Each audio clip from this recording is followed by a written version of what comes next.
অভিবাসন বিরোধী অভিযানের অংশ হিসেবে যুক্তরাষ্ট্রে শত শত বিদেশি শিক্ষার্থীর ভিসা বাতিল করেছে ট্রাম্প প্রশাসন। শিক্ষার্থীদের সঙ্গে কেন এমন করা হয়েছে তা বেশিরভাগ বিশ্ববিদ্যালয় কর্তৃপক্ষই জানে না।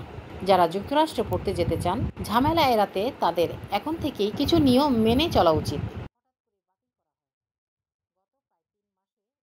যুক্তরাষ্ট্রে 2023-24 অর্থবছরে প্রায় 6,79,000 শিক্ষার্থী F1 ভিসার জন্য আবেদন করেছিলেন। এর মধ্যে 41% বিদেশি শিক্ষার্থীর ভিসা আবেদন বাতিল হয়েছিল, যা গত এক দশকে সর্বোচ্চ। একই সময়ে এবছরের মার্চ থেকে এখন পর্যন্ত যুক্তরাষ্ট্রে কমপক্ষে 1,024 জন শিক্ষার্থীর ভিসা হঠাৎ করে বাতিল করা হয়। এর অন্যতম কারণ শিক্ষার্থীদের সামাজিক যোগাযোগ মাধ্যমের উপর যুক্তরাষ্ট্রের নজরদারি।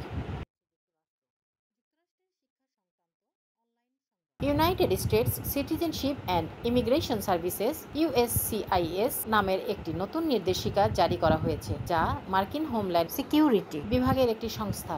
মার্কিন অভিবাসন ও নাগরিকত্ব বিভাগ অভিন্ন ঝুঁকি মূল্যায়ন প্রক্রিয়ার মাধ্যমে শিক্ষার্থী ভিসা আবেদনকারীর সামাজিক যোগাযোগ অ্যাকাউন্ট ভেরিফাই করার প্রস্তাব দিয়েছে, যেখানে প্রতারণা ও নিরাপত্তা হুমকি শনাক্ত করা যাবে।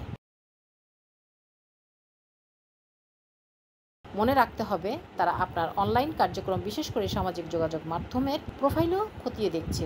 তাই সতর্ক না হলে ছোট্ট একটি পোস্টও ভিসা বাতিলের কারণ হতে পারে।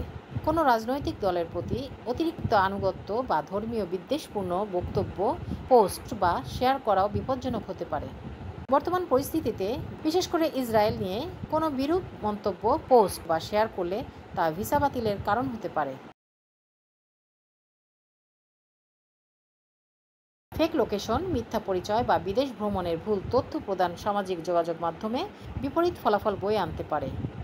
অভিবাসন বিরোধী বা সরকারের সমালোচনামূলক মিম, ভিডিও বা বক্তব্য শেয়ার থেকে বিরত থাকতে হবে। এছাড়াও I-20 মতো গুরুত্বপূর্ণ ফর্ম সহ সব কাগজপত্র ঠিকভাবে প্রস্তুত ও হালনাগাদ রাখতে হবে। ইমিগ্রেশন অফিসারের সঙ্গে ভদ্রতা ও ধৈর্য বজায় রাখতে হবে।